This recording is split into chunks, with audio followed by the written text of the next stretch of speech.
Start कर दिए। चलिए, तो भाई आज का ये वर्कशॉप काफी इंपॉर्टेंट है सारे टीचर के लिए, और मैं कहूंगा कि इसको रिकॉर्ड भी मैं इसलिए करवा ले रहा हूं क्योंकि पेरेंट्स के लिए भी ये वीडियो काफी इंपॉर्टेंट होने वाला है।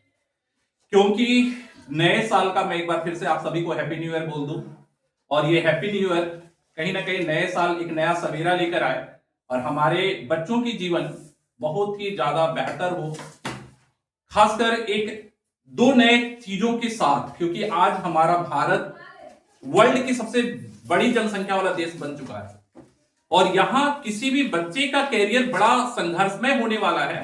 क्योंकि आप समझ सकते हैं कि वर्ल्ड का जब सबसे लार्जेस्ट जनसंख्या वाले हम लोग देश हैं, तो यहां बच्चों को इस तरह का एजुकेशन देना होगा कि ताकि बच्चे हर फील्ड में, मतलब उस बच्चे की क्वालिटी किस फील्ड की ओर है, वो कहां जा पाए, ये बड़ा इंपॉर्टेंट पार्ट हो जाता है। और यही कारण है कि आज का ये वर्कशॉप इन सभी चीजों के लिए एक मिला जुला वर्कशॉप है। तो चलिए भाई, शनिवार का दिन है और मैं शुरुआत करना चाहूंगा मैगी वर्सेस खिचड़ी की।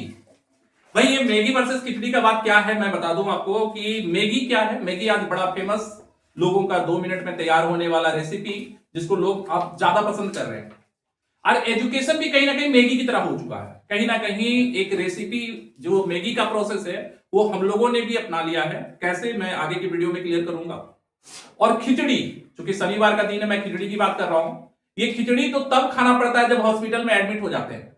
जब हॉस्पिटल में एडमिट हो जाते हैं, डॉक्टर प्रीफर करता है कि भाई खिचड़ी खाना है, तब फिर हेल्थ के बारे में पता चलता है, अच्छा अब हमको खिचड़ी खाना पड़ेगा, बड़ा मजबूरी में खिचड़ी खाते हैं हम लोग। तो ये मैगी वर्सेस खिचड़ी वाली बात एजुकेशन सिस्टम में कैसे लागू होता है, आज का ये वर्कशॉप आपको क्लियर करेगा। लेकिन मैं बताना चाहूं कि गवर्नमेंट ने इस पर बहुत सुधार किया है। वो कहीं ना कहीं मैगी से खिचड़ी की ओर ले जाना तो चाह रही है, लेकिन हम लोग हैं कि सुधरने का नाम नहीं ले रहे, ना ही कोई विद्यालय के हम लोग शिक्षक, ना ही पेरेंट्स। इसलिए ये वीडियो और भी ज्यादा इंपॉर्टेंट हो जाता है कि हम पहले तो गवर्नमेंट के नियम को समझें कि गवर्नमेंट का नियम क्या है। कुछ नहीं है, हमारे जो फिंगर है, इस फिंगर में गवर्नमेंट का सारा नियम दिख रहा है। कैसे दिख रहा है आइए देखते हैं, समझते हैं। सबसे पहले 5 फिंगर की 5 उंगलियां जो है आपको याद रखना है कि हमारे फिंगर में कितनी उंगलियां हैं, 5। और ये 5 डेवलपमेंट टूल्स हैं। पंचकोश के सिद्धांत के अनुसार 5 याद रखेंगे कि 5 सेक्टर में बच्चे का डेवलपमेंट करना है, हम शिक्षकों को, हम पेरेंट्स को। पहला, आप देख रहे हैं कि जब भी कोई बच्चा को टॉयलेट लगता है या कुछ भी लगता है तो वो पहले ये वाला उंगली स्टार्ट कर देता है। याद रखना है कि इस उंगली से बच्चे फिजिकल प्रॉब्लम आने पर ये उंगली तुरंत निकाल कर बोलते हैं बच्चे। दैट मीन्स फिजिकल डेवलपमेंट को याद रख लीजिए कि पहला टूल्स फिजिकल की है, और फिजिकल को मैंने इस फिंगर से दिखाया है जिसमें 3 पार्ट है। आप देख सकते हैं इस उंगली में कितनी पार्ट है, 3। तो फिजिकल में 3 चीजें हैं, C1 C2 C3। Government rule के अनुसार इसको आप कह सकते हैं कि एक करिकुलम बनाया गया है जो गोल्स में, वो C1 C2 और C3 है। किसमें, फिजिकल में। तो याद रखना है ये फिंगर में पहला बच्चे का फिजिकल डेवलपमेंट जो इस फिंगर से दिखा रहे हैं, और उसमें C1 C2 एंड C3 जो है वो फिजिकल होगा।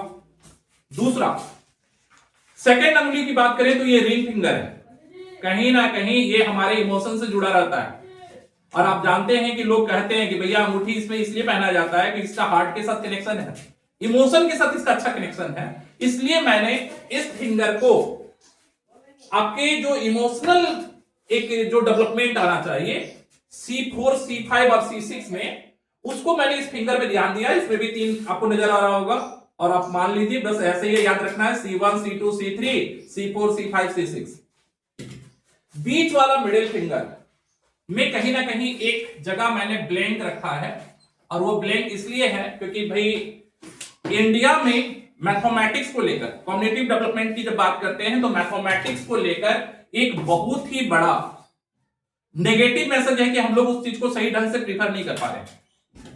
इसको 2 सेक्शन में बांटा गया है, C7 C8, लेकिन मैं इस पर अभी काम कर रहा हूं, और ये सेक्शन मैं इसलिए ब्लैंक दिखा रहा हूं एक जगह, क्योंकि ये भी आपके लिए एक बड़ा इंपॉर्टेंट जगह होगा जहां आपको समझना होगा। बस आप ये समझ लीजिए कि मिडिल फिंगर मैथमेटिक्स के सेक्शन को दिखाता है, मैथमेटिक्स डेवलपमेंट की बात करता है।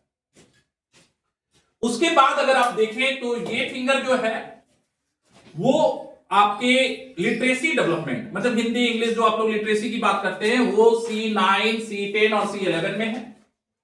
और जैसा कि आप जानते हैं कि कोई भी आर्ट ड्राइंग फिंगर से रिलेटेड होता है, तो फिंगर से रिलेटेड होता है तो दैट मीन्स,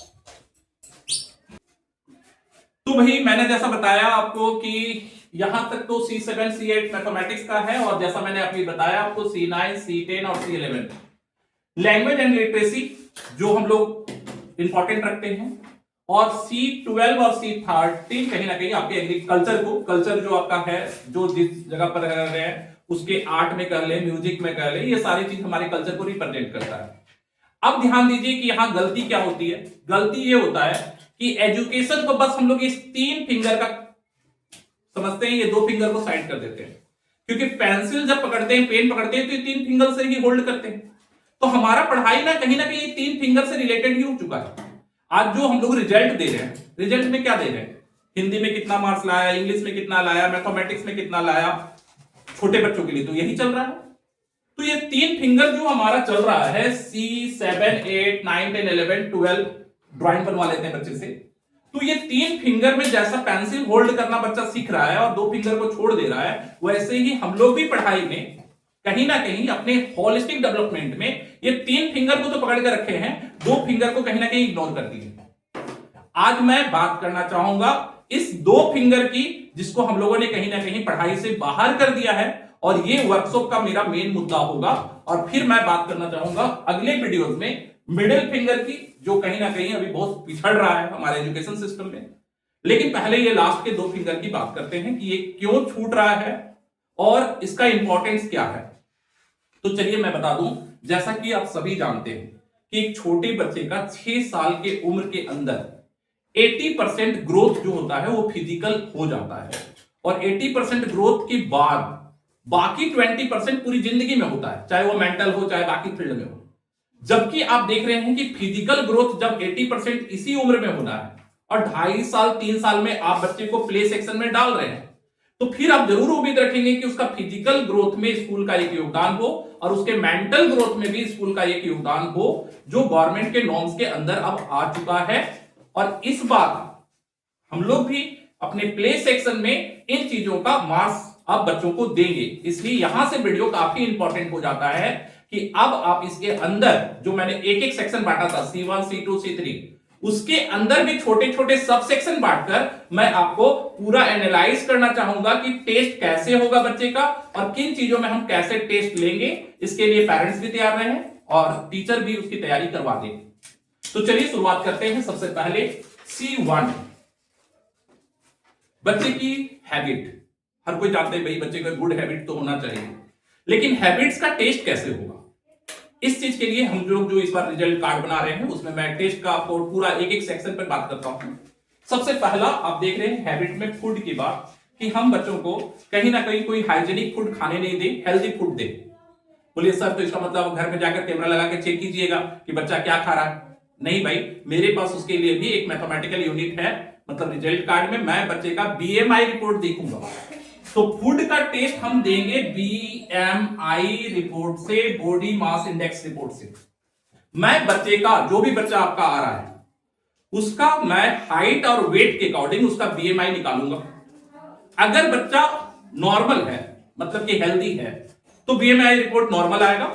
लेकिन अगर वो अंडर वेट आता है, कमजोर है, ओवर वेट आता है, तो भाई उसका हेल्थ का जो फूड का है, इसका मतलब पेरेंट्स उसको सही ढंग से खाना नहीं दे रहे और उसका नंबर कटना चाहिए।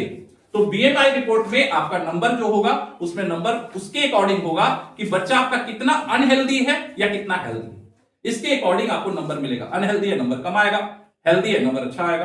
तो ये पहला रिजल्ट होगा जो हम लोग इस साल से प्ले ग्रुप में खासकर ये रिजल्ट कार्ड में जुड़ा रहेगा। पेरेंट्स भी तैयार हो जाए और टीचर भी अपने बच्चों का देख ले। अगर रिजल्ट अच्छा करना चाहते हैं तो गार्जियन को बोलकर उनके खाने का डाइट जरूर चेंज करवाएं। सेकंड बात करेंगे हाइजीन की। अब देखिए यहां पर बच्चे को नॉर्मल छोटी छोटी चीजें का आदत होना चाहिए कि खाने से पहले हैंड वॉश करें। अब हैंड वॉश का मतलब ये नहीं कि पानी में केवल हाथ भिगा के चले आए, उसके प्रॉपर मेथड को उसको पता है कि नहीं। तो ये हाइजीन के बारे में हम लोग देखेंगे कि बच्चा कितना साफ सुथरा रहता है, पेरेंट्स उसको कैसा ड्रेस पहना के भेज रहे हैं, बच्चा गंदा ड्रेस तो नहीं पहन रहा, इन चीजों को हम लोग मार्क करेंगे, उसके लिए भी हमारा रिपोर्ट होगा और रिजल्ट कार्ड में उनका भी नंबर हम लोग देंगे कि बच्चे का हाइजीन, वो स्वच्छता कितना मेंटेन कर रहा है और किस प्रकार का है, ताकि बच्चा शुरू से इन हाइजीन चीजों को मेंटेन करना सीख ले। इसके बाद आता है कि बच्चा कितना अवेयर है।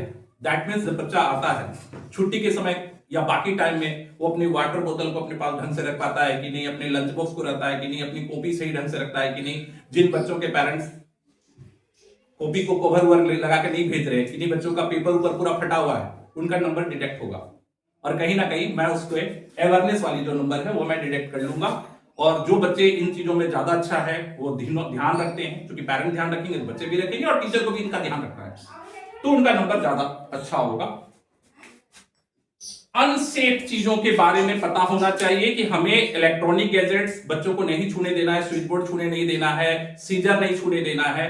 इन चीजों के बारे में भी हम लोग एक छोटा सा टेस्ट लेकर देख लेंगे कि बच्चा उन चीजों के बारे में कितना समझता है। उनसे पूछना है, कुछ रूल्स हम लोग दे देंगे, बोलेंगे इसमें से कौन सा चीज छूना है, कौन सा नहीं छूना है।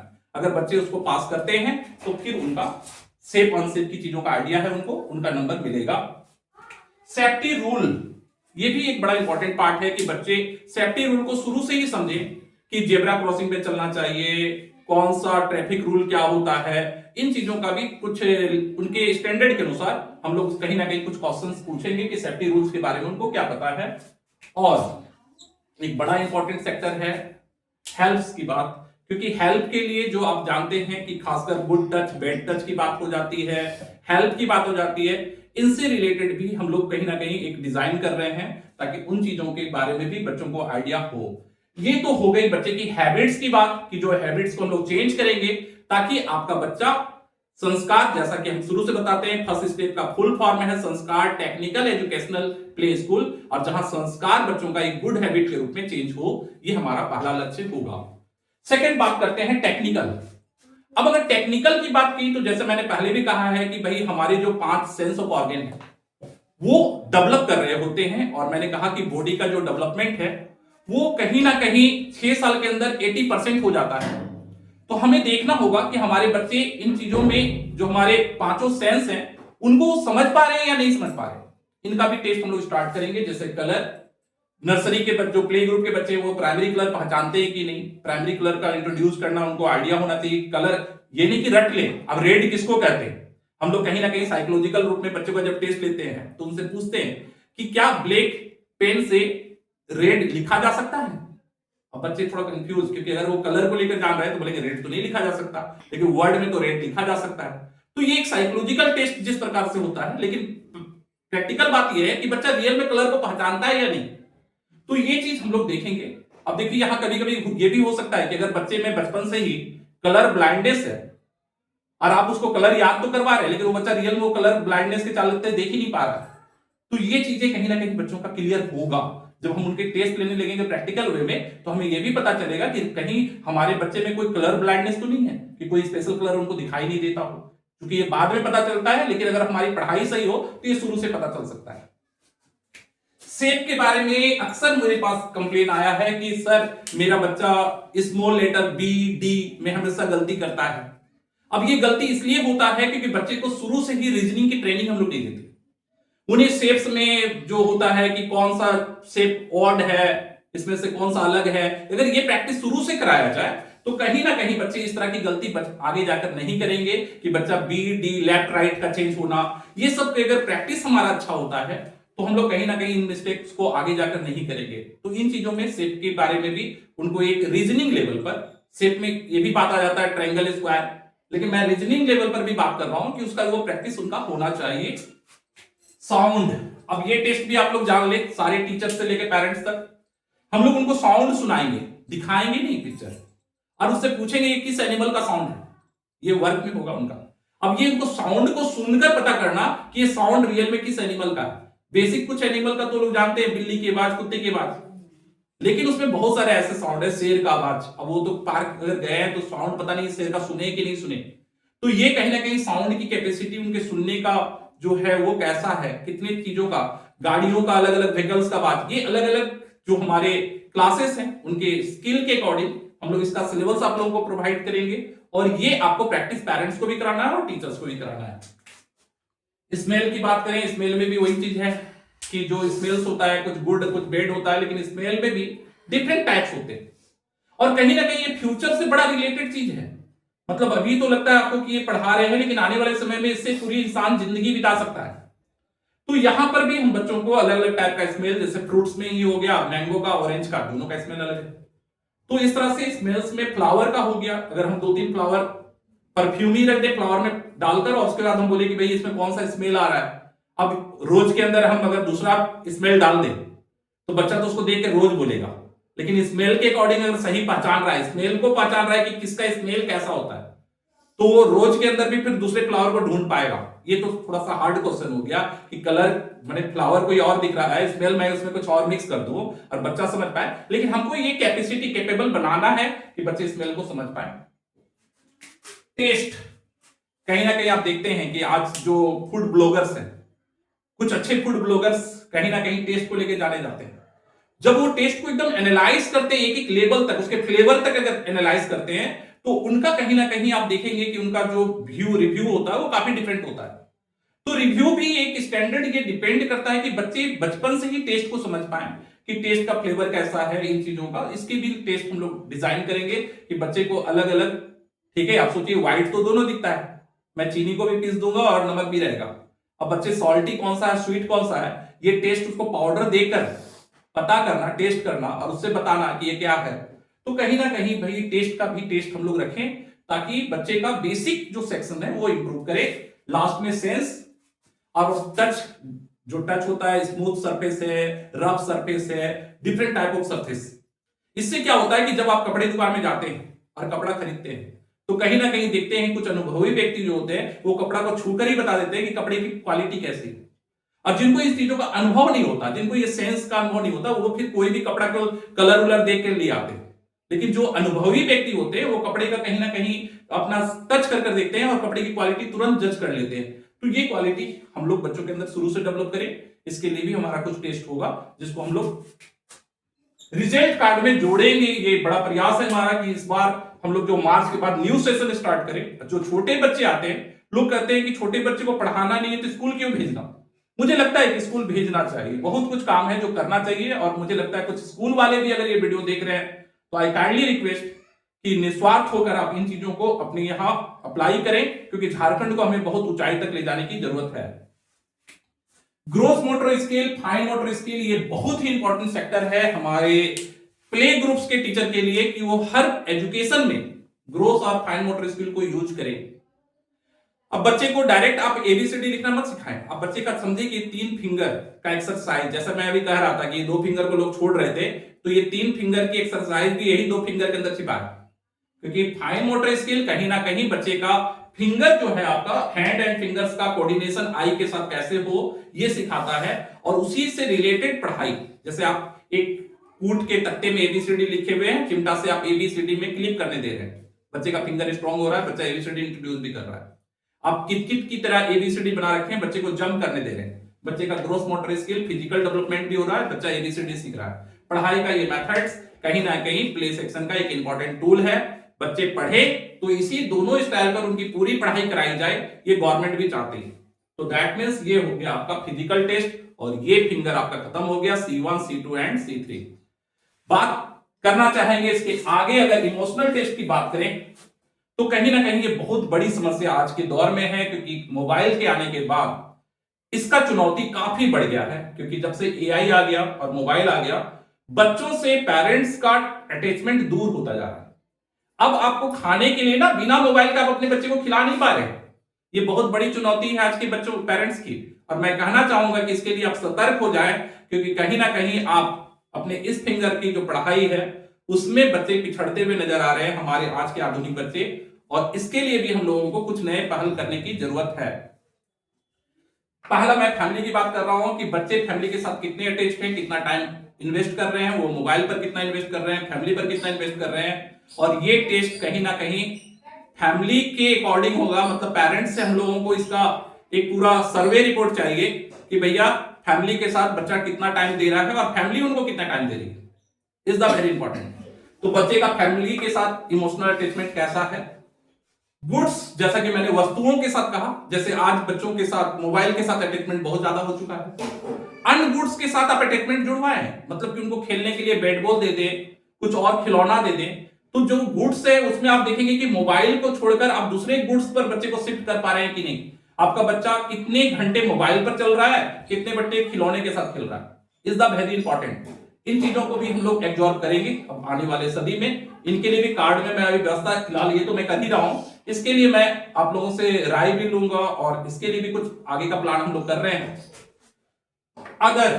अदर चीजों में कहने का मतलब है सोसाइटी, जैसे अपने फ्रेंड्स के साथ कितना खेल रहे हैं, फैमिली के साथ टाइम बिताना, सामान गुड्स खिलौनों के साथ समय बिताना, और सोसाइटी में दूसरे बच्चों के साथ बच्चा कितना समय बिता रहा है, क्योंकि ये भी बड़ा इंपॉर्टेंट हो जाता है कि बच्चे दूसरों के साथ जब टाइम बिताते हैं तो आपका बहुत सारी चीजों का चेक होता है कि आप टीम वर्क में कैसे काम कर सकते हैं, आपके अंदर लीडरशिप क्वालिटी है कि नहीं, ये सारा चीज आपका इससे इंप्रूव करता है। ये भी बड़ा इंपॉर्टेंट सेक्टर है।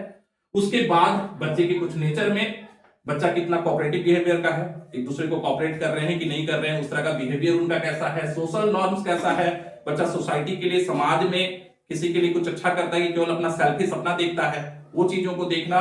और लास्ट में उसके अंदर काइंडनेस और हेल्पिंग के लिए वो कितना ज्यादा काइंडनेस है, उनके अंदर दया है कि नहीं। ये नहीं कि कुत्ते के बच्चे को 2 पत्थर मार रहा है कि वो बिस्किट खिला रहा है। बहुत सारी ऐसे सेक्टर्स हैं जहां पर हम बच्चों को चेक कर सकते हैं। पॉजिटिव एटीट्यूड में भी मैं बताऊं कि ये चीज बहुत बड़ी कमी है, खासकर हमें ये एजुकेशन सिस्टम जापान से सीखना चाहिए। कहीं ना कहीं अगर जापान का एजुकेशन सिस्टम से इंडिया का एजुकेशन सिस्टम को कंपेयर करें तो हमारा ये जो रिजल्ट मिलता है C5 का जो आप देख रहे हैं पॉजिटिव एटीट्यूड, ये चीज में बहुत बड़ी कमी है। हमारे बच्चे खिलौना खेलते तो जरूर हैं, क्लासरूम में छीट के छोड़ देते हैं, उसको उठाकर जहां से लाए थे ऑर्गेनाइज वे में नहीं रखते। दैट मीन्स ये हमारे टीचर्स की गलतियां हैं कि टीचर उनको सिखा नहीं रहे हैं कि खिलौना छीटा हुआ है लेकिन वो उठाकर समेट के रखे हैं, ठीक है। और ये चीज पेरेंट्स में भी जाता है, पेरेंट भी नहीं सिखा रहे भाई खिलौना छोड़ दो मैं समेट दूंगा, नहीं। अब बच्चे को शुरू से ट्रेन कीजिए कि बच्चा जहां से खिलौना उठाए वहीं रखे। ठीक उसी तरह से क्लीननेस में वो अपनी साफ सफाई, स्कूल में अपने साफ सफाई पर खुद ध्यान रखे, और घर में भी बिछौना से उठे तो अपने कपड़े खुद से उठाकर रखे। इन चीजों को वो ध्यान दे। टेक केयर, जैसा मैंने बताया टेक केयर, वो अपने चीजों का खुद से केयर करना सीख ले, बहुत ही इंपॉर्टेंट होगा। हेल्थ क्लीनिंग्स में मैं बात करूंगा कि बच्चा लंच बॉक्स लंच करने के बाद ना उनकी मम्मी क्यों धोएगी भाई, वो अपना लंच बॉक्स भी खुद से वॉश करना धीरे धीरे सीख ले, ताकि उसके अंदर पॉजिटिव एटीट्यूड पैदा हो।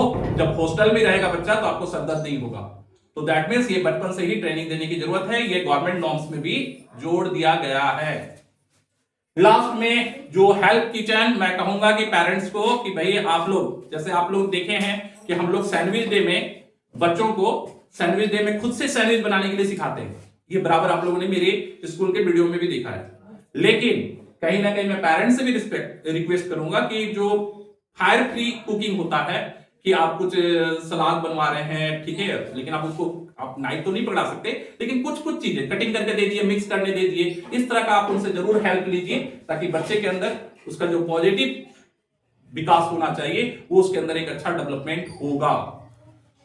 रिगार्ड फॉर द नेचर, यहां बहुत इंपॉर्टेंट है कि आज प्रकृति को जो हम लोग अवॉइड करते जाते हैं, जो प्रदूषण फैल रहा है बहुत बुरी तरह से, इन चीजों में अभी आप लोगों ने देखा है कि हमारे स्कूल में हर बच्चे के बर्थडे में हम लोग उनसे प्लांट लगवाते हैं, कहीं ना कहीं हम उनको प्लांट के साथ जोड़ना चाहते हैं। लेकिन इसमें भी आने वाले समय में मैं इसमें कुछ तब्दीली लाना चाहता हूं कि हर बर्थडे में बच्चा अपने घर में प्लांट लगाए, और उस प्लांट को अगले साल वो केयर कर रहा है कि नहीं, उस पर भी हम लोग उस पर मॉनिटरिंग करें कि बच्चे का मार्क्स तब मिलेगा जब बच्चे ने उसको साल भर केयर किया। मतलब उसमें भाई बच्चा जाकर उसको कूड़ा पानी डाला, उसके पूरे चीजों को अगर सही देखभाल कर रहा है तो दैट मींस इस पर उसको देखना चाहिए कि बच्चे प्लांट्स के साथ कितने कनेक्ट हो पाए हैं, नेचर के साथ, एनिमल्स के साथ भी। माने कि कहीं ना कहीं आज हम लोग जैसा निर्दयता आता जा रहा है, इंसान इंसान के साथ जो एक दूसरे से टेंशन बढ़ता जा रहा है, इसका सबसे बड़ा कारण है कि बच्चे को हम लोग छोटे से ही बहुत ही ज्यादा एग्रेसिव, वीडियो में भी आजकल देख रहे होंगे आप, वॉच नहीं करते कि बच्चा मोबाइल में क्या देख रहा है, और इससे बच्चे के अंदर एग्रेसिव नेचर आ जा रहा है। क्योंकि बच्चे को भाई वहां पर किसी को किल करने में, वो पबजी और फ्री फायर जब खेलेगा और डेली वो 10 को किल करेगा, तो उसके नेचर के अंदर कहीं ना कहीं ये चीज आ जाएगा कि जो हमारे अंदर जो हम रिगार्ड करना चाहिए वो रिगार्ड वो छोड़ देगा। तो कहीं ना कहीं हम अपने बच्चों को एक गलत डायरेक्शन में शुरू से ले जा रहे हैं। तो ध्यान रखें कि बच्चे का कोई भी ऐसा गेम ना दें जो कहीं ना कहीं उसको एग्रेसिव बनाता हो। तो इन चीजों को ध्यान देना है, रिगार्ड करें वो प्लांट, एनिमल्स, लोगों का, सोसाइटी का। तो देखिए ये 2 फिंगर जो ऑलरेडी हम लोगों ने अपने एजुकेशन सिस्टम में छोड़ रखा है, बस पेंसिल पकड़ने के 3 फिंगर के अनुसार मार्क्स हम लोग देते हैं मैथमेटिक्स में, हिंदी, इंग्लिश में और ड्राइंग्स में। तो आई होप कि ये एक नया रिवोल्यूशन एजुकेशन में जरूरत है। तो आज का ये वर्कशॉप खासकर ये 2 फिंगर के लिए हुआ जो हमारे प्ले स्कूल के लिए है। बाकी 3 को हम लोग ज्ञान भारती पब्लिक स्कूल में चूंकि सीनियर की भी बात करते हैं और इसके अंदर भी काफी डीप जाना है, तो उसके वीडियो में मैं जरूर डालूंगा। तो चलिए आज के लिए इतना ही, अगले वीडियो में फिर मिलेंगे, तब तक के लिए जय हिंद, जय भारत।